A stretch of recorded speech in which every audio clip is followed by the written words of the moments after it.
Cool. Um, Apologies to everyone for the lack of class last week. I was sick, but I guess we're back at it, and let's continue where we left off.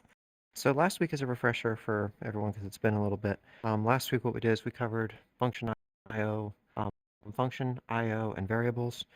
Effectively just went through how you would structure your code, how you would handle input and output from the user and to the program slash, well, to the environment slash operating system or to the user, and handle things like variables, which today the variable portion is going to be fairly applicable, but effectively it's just an abstract on how to store the data.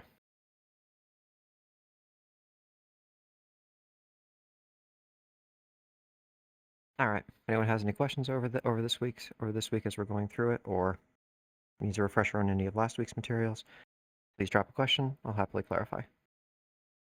All right. So let's get started, shall we? So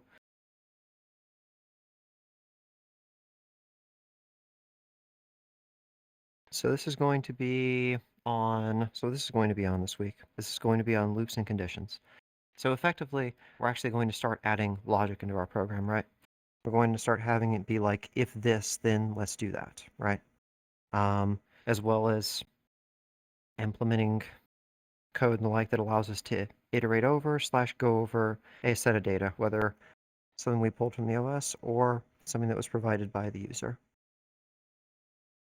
And I keep using OS as a shorthand, OS, operating system, Windows, Linux, Mac. So conditions or conditionals, right? So the logic of if then, right? So if I do this, then this should occur, right? Like a common example of when you would use something like this would be, let's say you are starting a program and you ask the user, let's say you ask the user where they're from, right? Okay, so you ask the user where they're from, and you ask them how. So you ask the user where they're from, and you're asking to give a recommended list of languages the program should be in, right? That would be an example of something of a user input. When you take the input, you're going to infer logic to determine what it does. Or perhaps something a little bit simpler might be a game. If I push the up arrow or I push the forward arrow on my keyboard, I should move forward. If I push the left one, I should move to the left or the right or backwards, vice versa. All right. So I guess, yeah, what is a conditional or what are conditions? Simply put, conditions allow us to perform different tasks depending on a Boolean check. What is a Boolean? A Boolean is going to be true or false, and I apologize, my left hand is going all over the place. So, for example,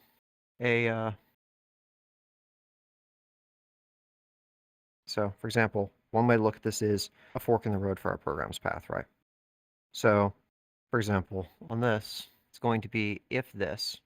So if this condition is true, then we're going to execute this. If this condition is not true, then we are going to do this. In Python and most languages, it's going to just be an if condition to determine this. And showing working code is a lot easier to explain this and building into the theory. So in Python, a Boolean is simply true or false. And yes, it is capital true or capital false. That is not a typo. That is actually how the language works. Some languages will have this in lowercase or uppercase. This is just how Python does it. It's weird, and personally, when I haven't coded in Python in a while and I pick it back up, it trips me up probably once or twice in the first 2 or 3 minutes. But that's how it's implemented there. So yeah, so true or false. So effectively, if this is true, we do this. If this is false, we do this. So the data type on this is which is going to be something referred to as a bool. So bool being shorthand for Boolean, and you would have something like a variable, which is going to maintain the value of true or false.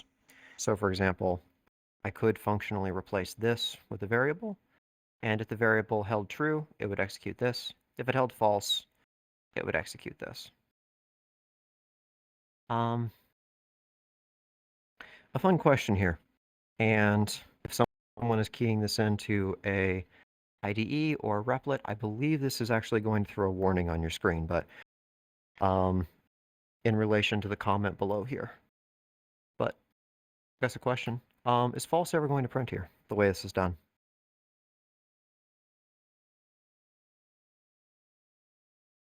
Go for it, Kabu. No, it will not, and most IDs will show unreachable code. Yeah, correct. It's, if I heard you correctly, so it's never going to print false because it's always going to be true. So it's not possible for it to print the it's false statement in this code. But yeah.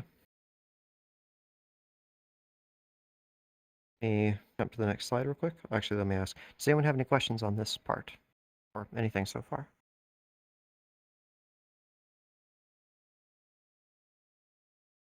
Is there much of a difference between binary 1 and 0 and true and false? Easier to read?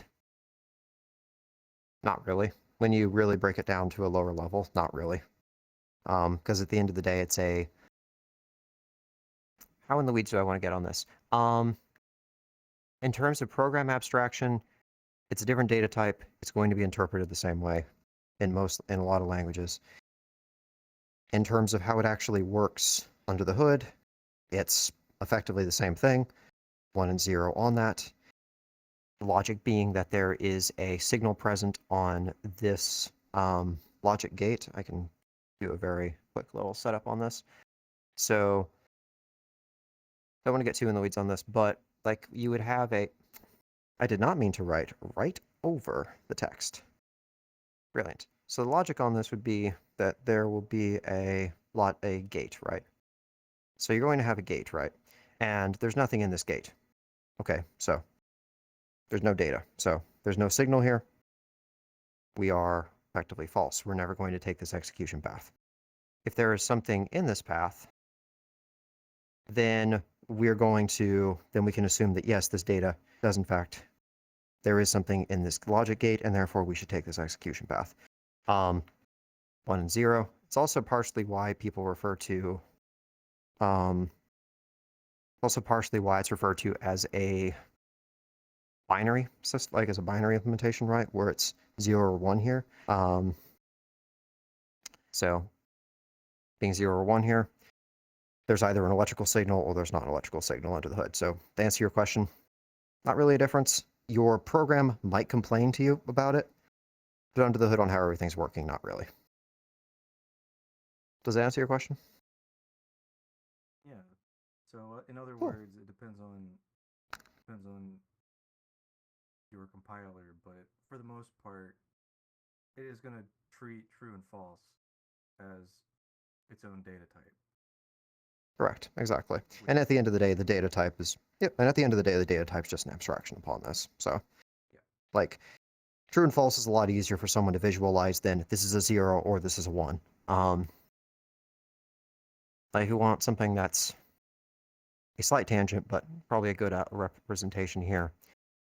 If you are sending data over the wire and you are encoding it as binary as opposed to text, right? If you are sending something to a user, then in some implementations, you actually are effectively going to see a numerical constant of, you're going to see like the first field is a 1, the second value is a 2, the third field is a 3, etc. And that is going to be abstracted away from you by your compiler and your tooling. Because if you had to actually keep that in your head, you more than likely would make a mistake. Yeah, there's a reason we don't program in assembly anymore and we don't go that low level and we have all these abstractions. It makes us faster to work on things and it makes us less likely to make errors. Makes sense. Yeah.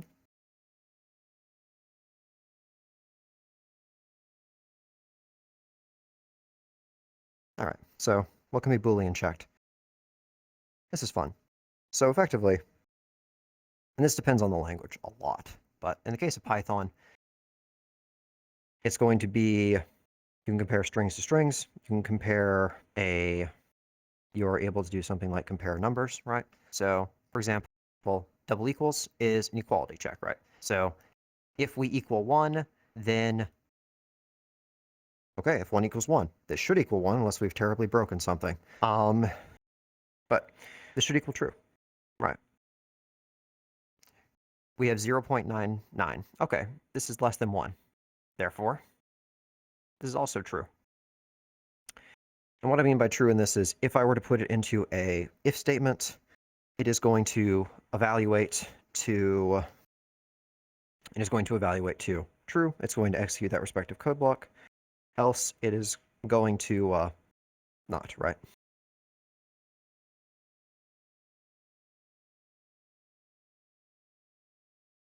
All right. So,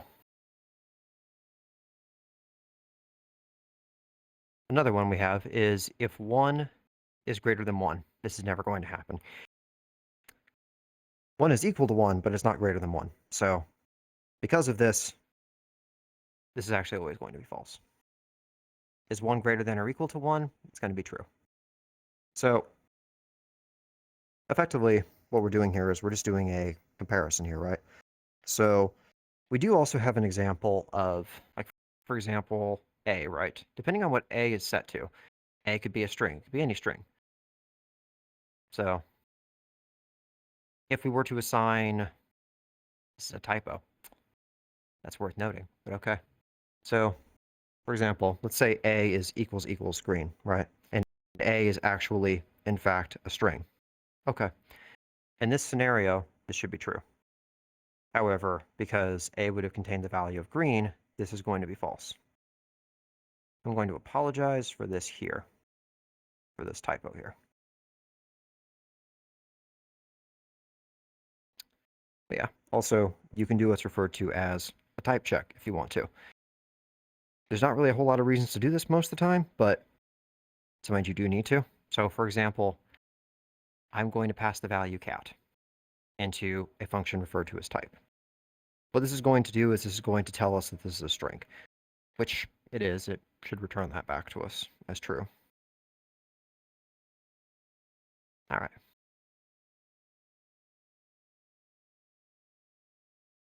This is a little bit more of an involved example. So, does anyone have any questions on this portion before we go into the code example on the next slide? I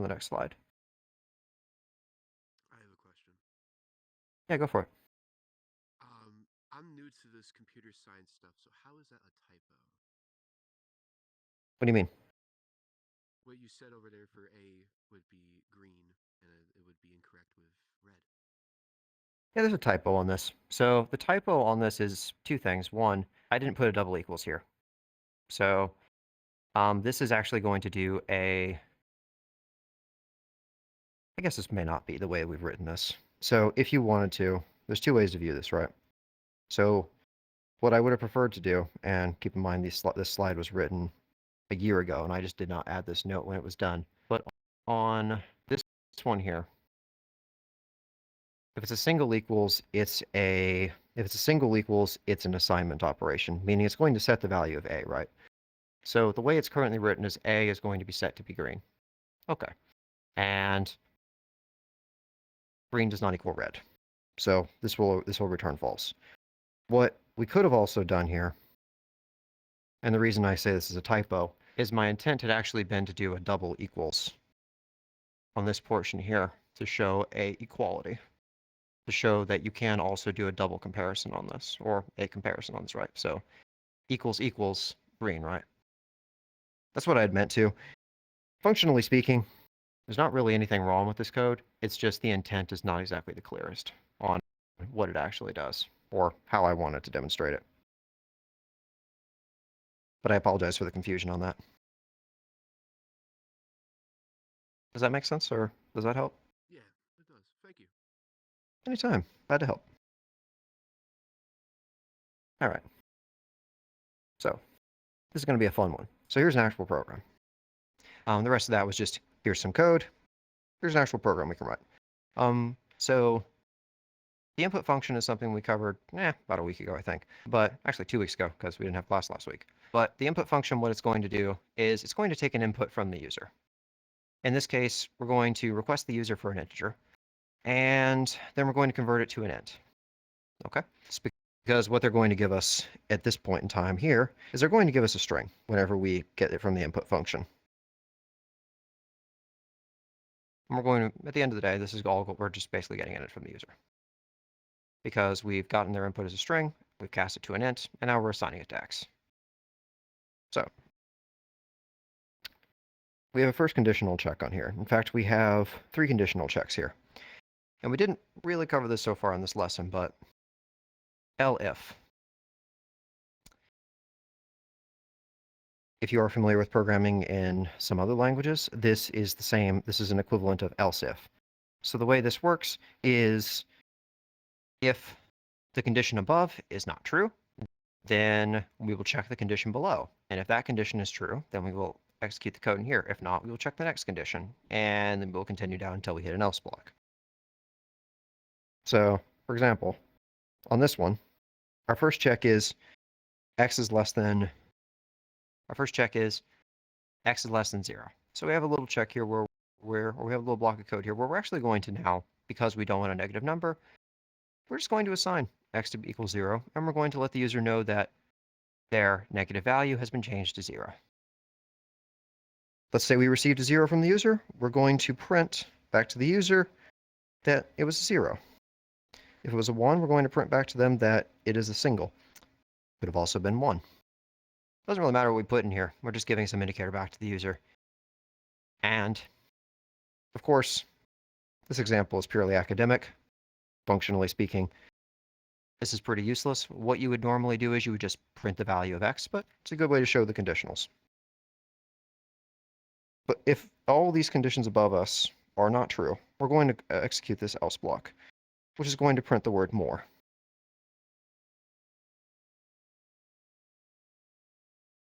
Really a program example, but you can put this into Replit and it will run and it will execute. But does anyone have any questions on this?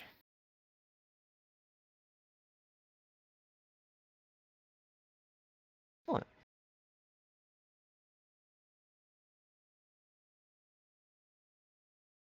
All right. This is a fun one. And if you were in this class last year, you may actually know this slide didn't actually make it into last year's lesson. It's in here this year. Because and some historical context on why it wasn't actually here, because I think it's actually quite interesting. So, and also to show, so languages evolve, technology changes, and even Python, as for example, is no different, despite having been around for a very long time as a programming language. For a very long time in Python's life, there wasn't actually a switch case statement, or otherwise known as a match case statement. Eventually that got implemented, but it had been relatively recent in the last few years.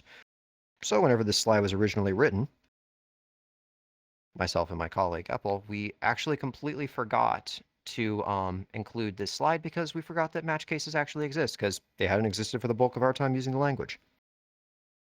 But there's a fun little bit of history. So a match case in Python is if you programmed in languages that are similar to, if you program in languages where you see something called a switch case, this is functionally the same thing. And the way this works is you're going to have a keyword called match, and it's going to have then contain a variable and a colon. This is just for the interpreter to go through, the thing that actually executes your Python code, to go through and realize, okay, the next block of code is going to contain a series of case statements. So we're going to have a condition for case 3. And then we're going to have a condition for case 4, and we're going to have for case 10, and this underscore is the equivalent of a default case. If you forget this, don't worry. I occasionally have to look this up because it doesn't really match what a lot of languages do, but including it here for context. So what this is going to do is we're going to assign this to be x equals 4. So because we are checking for case 3, we are actually, well, because we have set it for 4, and we are now checking for case 3, we're not actually going to print this condition. We're going to skip along to the next one, which is going to be case 4, which is going to be adopt a blaha today. And I may have said that wrong. Probably did say that wrong. But yeah. So, yeah, this is going to print that. If, hypothetically, this value is 10, we would get the text, crazy, I was crazy once. And if it was 3, we would get nothing to see here, move along. If all of these were false, as in it was not 3, 4, or 10, then we would end up executing this condition down here. Which is just going to print a binary sequence. Yeah. That's effectively the way this works. The reason you would use something like this, as opposed to something like this, is a number of engineers and developers, myself included, would state that this is a little bit less clean than this. Because in this case, you just have the keyword and then you have the value. So it's a little easier when you're reading through the code to parse it and figure out what's going on. But that is an opinion. Many things on programming implementation or quality or readability are genuinely the opinion of whoever is writing them or reading the code after the fact. And the opinions may not agree one to one. But yeah. Does anyone have any questions on this?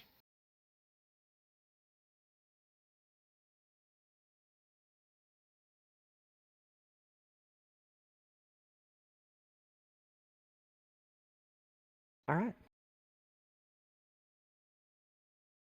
I'll go along to the next slide. If anyone has any questions on this or anything so far, please feel free to stop me and ask questions.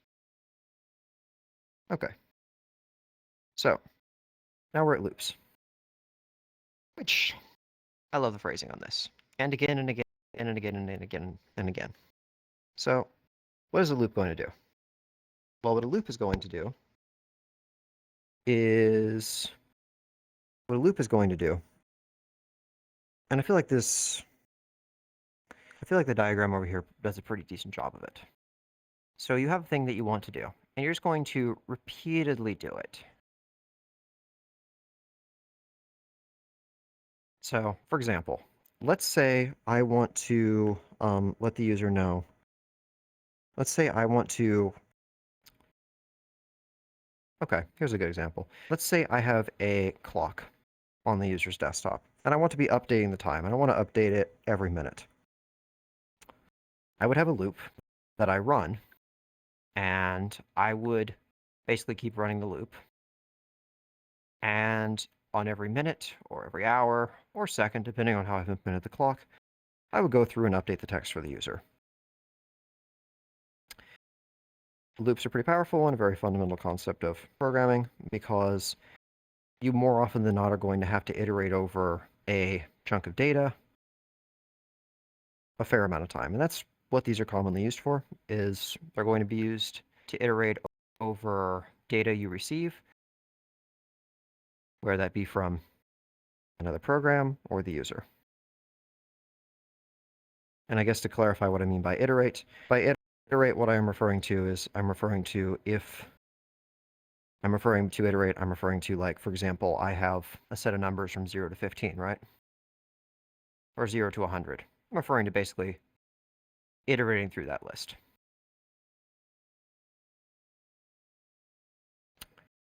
This would be very annoying and very difficult, if not very untenable, if we had to write all this out by hand. When in reality, we could do this with a single loop.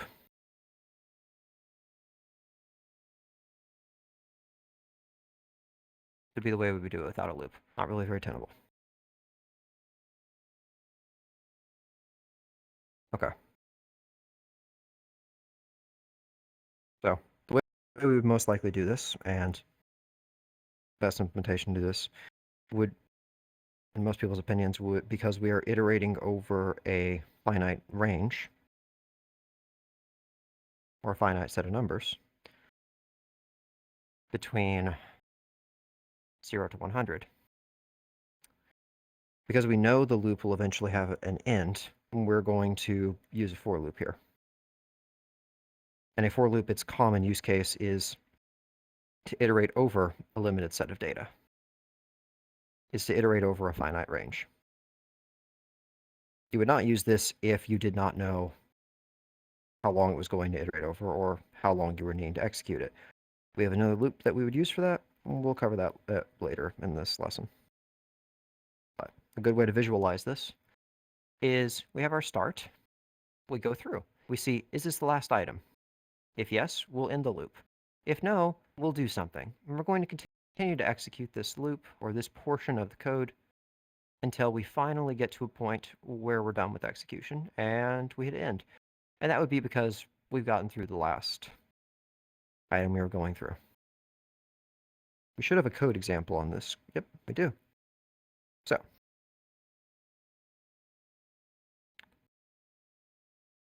as an example, we have a for loop here.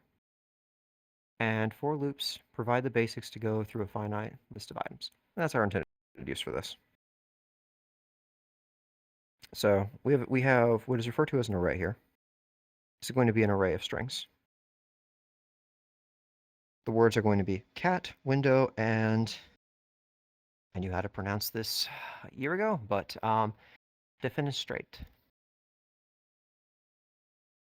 Please not ask me what that means. My brain is slipping on that one. But for W in words, print W. So what we are going to do is for each word, we are going to go through this loop, this block of code here. And we are going to pass, what we're going to do is we're going to set up the variable of W, and we're going to set it to the respective value for each of these. So at first it'll be cat, then it'll be window, then it'll be defenestrate. And on each block, we're going to print this out. So what this should do is this should print out each word in the list. It should do. That's what it should do in this case.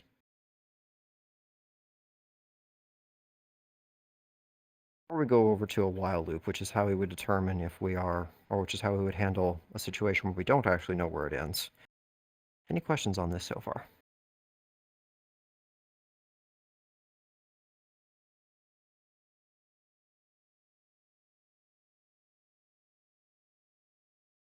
Good. Cool. All right. All right. So a while loop. So a while loop is going to have a condition, right? So your condition is going to be one of the conditions, for example, that we covered earlier in this lesson, right? So you have a check that is going to evaluate to true.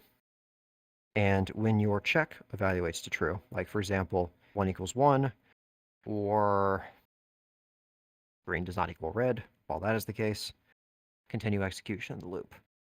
In most cases, in a while loop like this, you would have some condition within the loop that will make your, you would have something occur within your loop that will make your condition that is here no longer true, so that way it can end the execution. Otherwise, you end up with an infinite loop, and that is most of the time not what you want. There are obviously exceptions, and there are cases where you do want an infinite loop, but a good chunk of the time for what we're doing here, it's not going to be the case. So what we would do is we would start the loop, we check the execution, and do whatever is in the loop.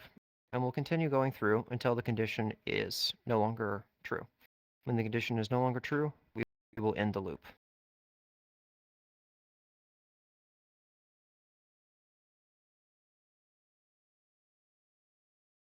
So, also, please do not have this be your password. But anyways, while x does not equal secret, so as long as the variable x does not equal this value, we are going to continue to execute this block of code contained within the while statement. So what this is going to be is x equals input, please input a password. If x does not equal secret, so every time we iterate this loop, we are going to request from the user a new password. Or we're going to request from them what we think this should be. So each loop iteration, we're going to set the value of x to be an input from the user. So we're going to request it. Then we're going to see if this is not the correct value. And we're going to print it out. If it's not, we're going to tell them it's not. If it is the correct one, we're going to let them know it's the correct one. And this loop will exit after this. The reason it will exit is because now that the value of x equals secret, we know the loop is done and we can exit the loop.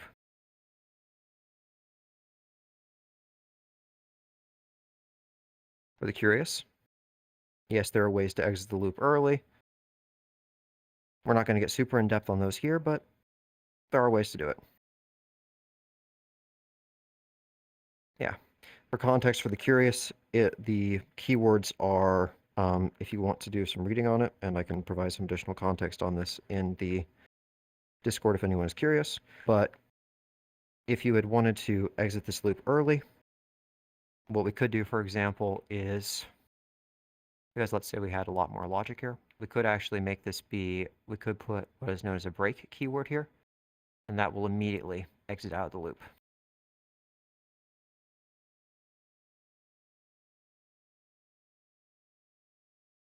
All right, so some use cases on, well, actually, first, let me ask, does everyone understand this, slash where we are on this, slash what's going on?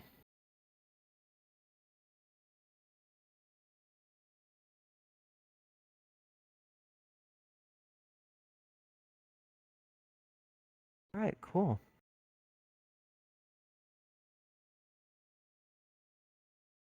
All right. So we stepped a little bit on this, or we've touched point on this a little bit. But to go a little bit more in depth on when you would normally use these, right? So a for loop.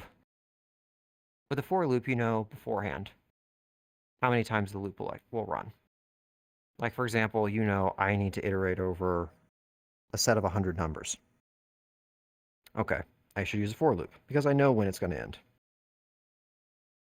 Another example for this is if you're stepping through a list of items of unknown length, but it's a finite list. So, like, for example, let's say you are asking for a... what's a good way to do this? Let's say you're asking for some information from the user, and they're going to give you back a list of information. Let's say they're going to give you back 20 items, and it doesn't really matter what you do with them, you just need to print them back to them. In this case, using a for loop would make complete sense to go through that information. For a while loop, you would use this if you don't know how many times the loop will need to run, but you know when it should end, and that's the key detail. So what you can do in these situations is you can make the while condition no longer true, and that will cause the loop to exit once it finishes its execution of its current loop. Another scenario is something that is running forever, as long as the program is active. Games are a great example. Your operating system is also a great example. There is, I can say fairly certainly, going to be some degree of a while true implementation at some point, at somewhere on the operating system, because if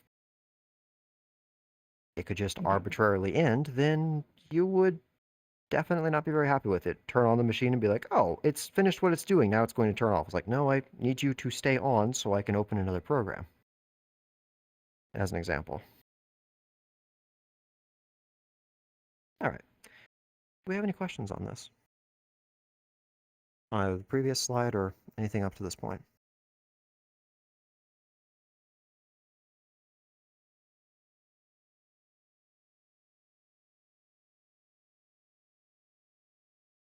right, cool. All right. And this week's workshop will be at the usual time, and we're going to go through what we're going to do is we're going to go through the worksheet. Worksheet should be up for this tomorrow night, ideally. And yeah, that's all I got here.